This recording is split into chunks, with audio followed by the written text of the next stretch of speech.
Hey everyone, and welcome back to English Mastery Podcast. I'm so excited about today's episode because we're diving into something that affects all of us, having conversations at the bank. That's right, Megan.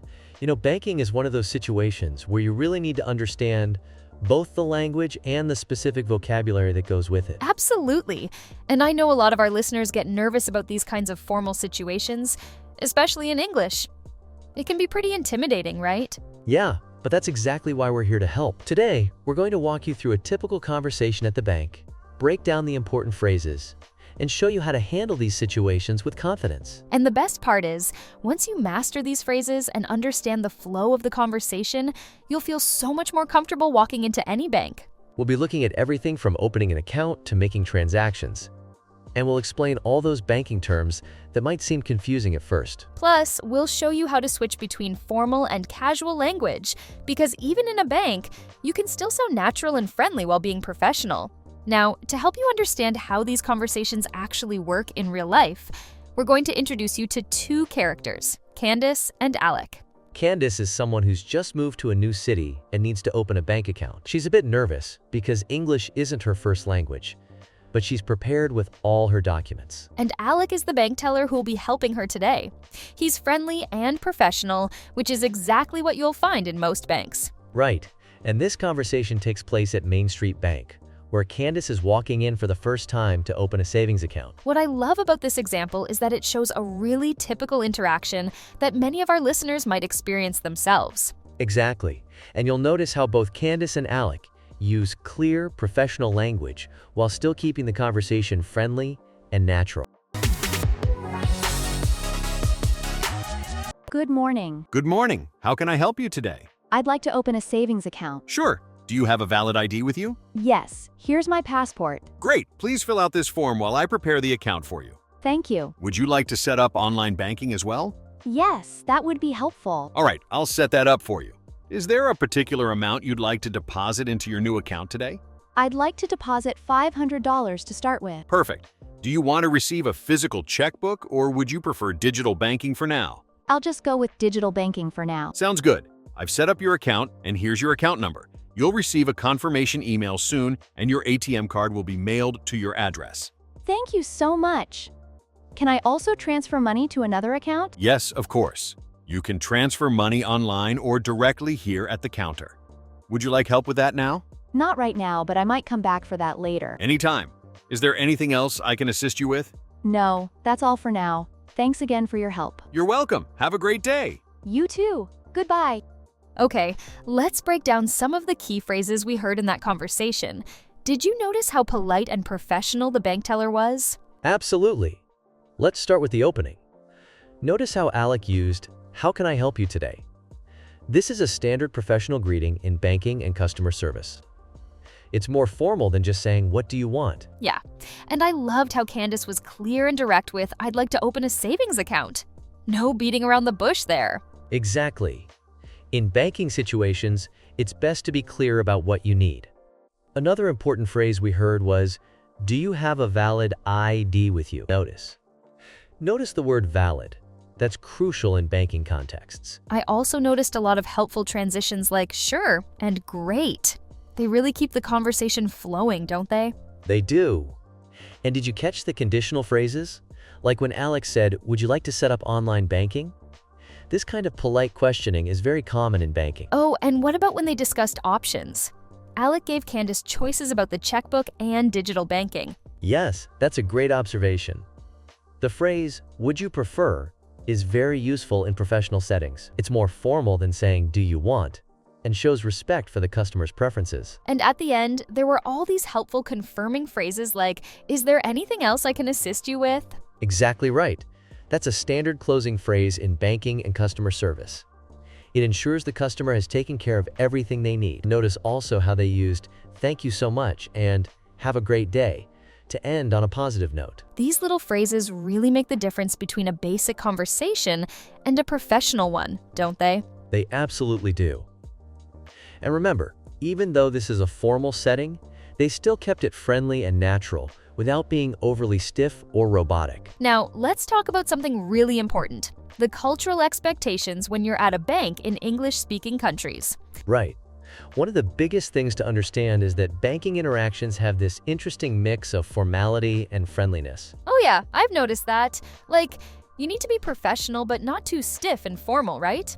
Exactly. In American banks especially, there's an emphasis on what we call professional warmth.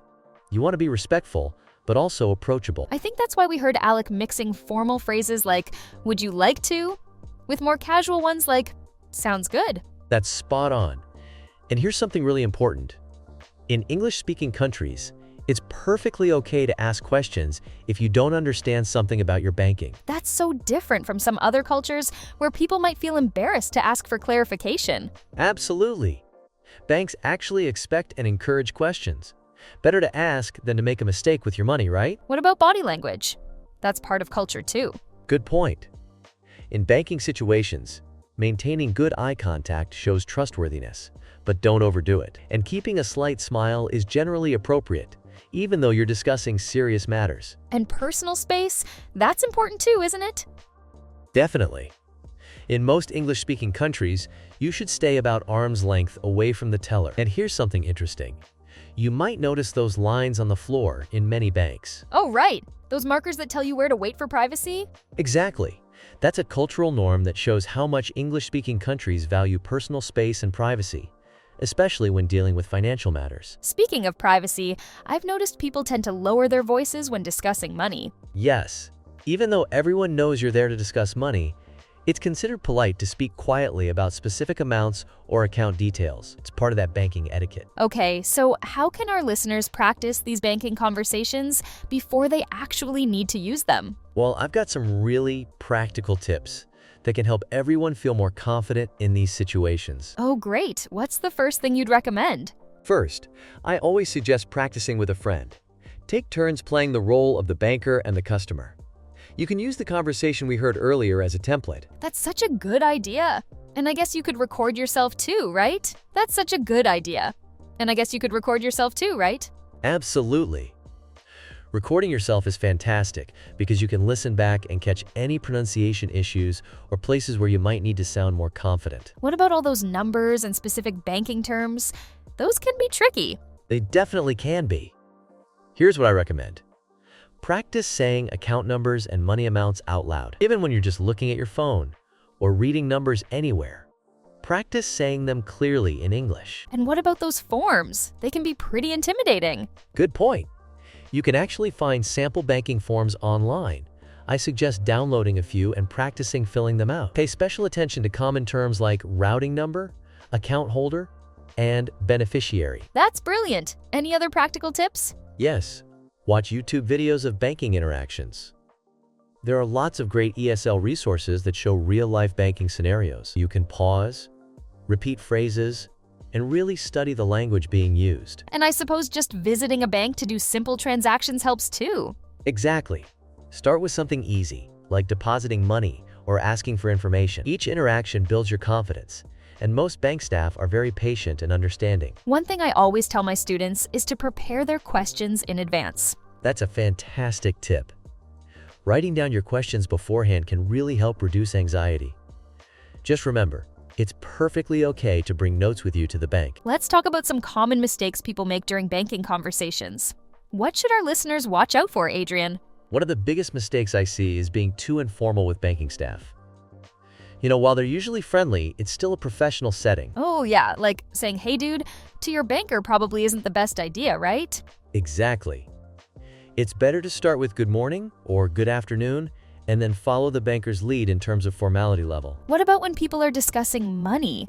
I've noticed that can be tricky. Definitely. A common mistake is not being clear about numbers. Always say dollar amounts clearly and double-check by repeating them. Instead of just saying 500, say $500 to avoid any confusion. And what about those situations where you don't understand something? That's another great point. Many people make the mistake of just nodding and saying yes when they don't actually understand. It's much better to say something like, could you please explain that again? Or, I'm sorry, I didn't quite understand that part. I've also noticed some people struggle with banking vocabulary. They try to use everyday words instead of the correct terms. Oh yes, like saying money box instead of safe deposit box, or money card instead of debit card. It's important to learn the proper banking terms. What about filling out forms? That seems to trip people up sometimes. Absolutely. A common mistake is rushing through forms without reading carefully. Always take your time and ask for clarification if you're unsure about any field. It's better to ask than to make a mistake on an official document. And what about that awkward moment when you need to interrupt someone? Yes, many people either wait too long to interrupt or do it too abruptly. It's perfectly fine to say, "Excuse me, sorry to interrupt, but could you clarify something for me?" Well, we've covered a lot of ground today about banking conversations in English. I think our listeners now have a much better understanding of how to handle these situations confidently. Absolutely. Remember, everyone, the key takeaways are: always maintain a professional tone, use clear language, especially with numbers, and don't be afraid to ask for clarification if you need it. And those banking terms we discussed, they're really important. Make sure you practice them before you actually need to use them at the bank. You know what I always say? Practice makes perfect. Try role-playing these conversations with a friend or family member before you head to the bank. That's such good advice. And remember, most bank staff are very patient and understanding. They're there to help you. Exactly. Don't let anxiety about speaking English perfectly stop you from taking care of your banking needs. So, just remember, keeping things professional and clear is the simple way to handle banking conversations successfully. Yeah, and don't stress about sounding perfect. It's about getting your banking done effectively. Thanks for tuning in to English Mastery Podcast. We'll see you next time with another exciting topic to help you master real-life English conversations. Bye, everyone.